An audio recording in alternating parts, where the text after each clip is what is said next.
One very wise man said, man's greatest sin is not doing wrong, but it is enshrining immorality as the highest morality. That's heavy. Someone said, say it again. I think I shall. Man's greatest sin is not in just doing wrong, but enshrining immorality as the highest morality. I don't know about down here, but one of the great curses of my nation now, the one that we like to say God blesses, one of the great curses of my country now is permissiveness, which degrades a society and swings our nation down from the scales of high morality. A nation where the most revolting filth is defended and promoted.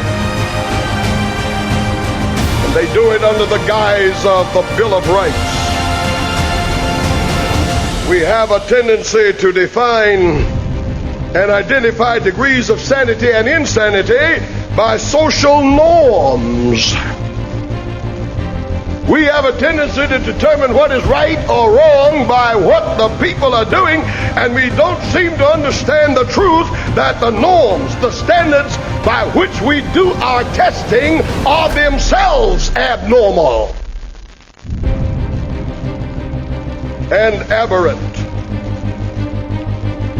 Mothers now publicly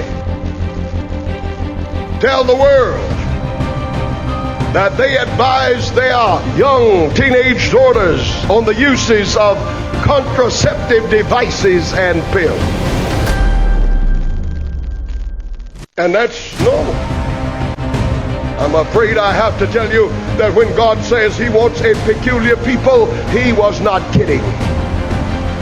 And the word peculiar does not mean queer. It means distinctive and distinguishable. I am amazed today at the lack of shame on the parts of many. They seem anxious to go on national television and uncover all of their dirty linen.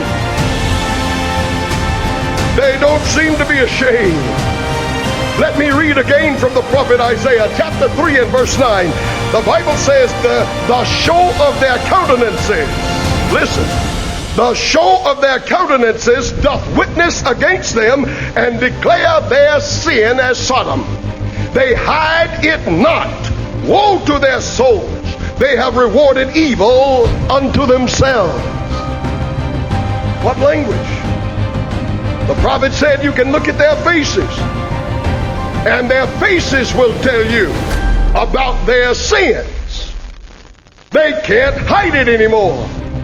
When a person gives himself over to concupiscence and lasciviousness, his face becomes hard. Something is stolen from his countenance. The devil steals it away, and only the grace of God can put it back. Or let me put it another way in the words of the prophet Jeremiah. In Jeremiah 6:15, he said that the women had lost the ability to blush. Oh, I'm not a hard man. I want to ask you and all of you who know the Lord to pray for our young people, and especially for our young girls. While I'm talking about these things, I will say that the church is not exempt. The wild and the innovative appeals to the flesh and has affected many of our own young people right in the church. Sin is a progression of excesses. We go from one thing to another, from jazz to rock and roll, from cigarettes to dope, from gospel to rock and roll gospel, from petting to fornication. We go from one thing to another when there is no standard. Does anyone seriously doubt whether the devil is in charge of a large portion of the population of the earth?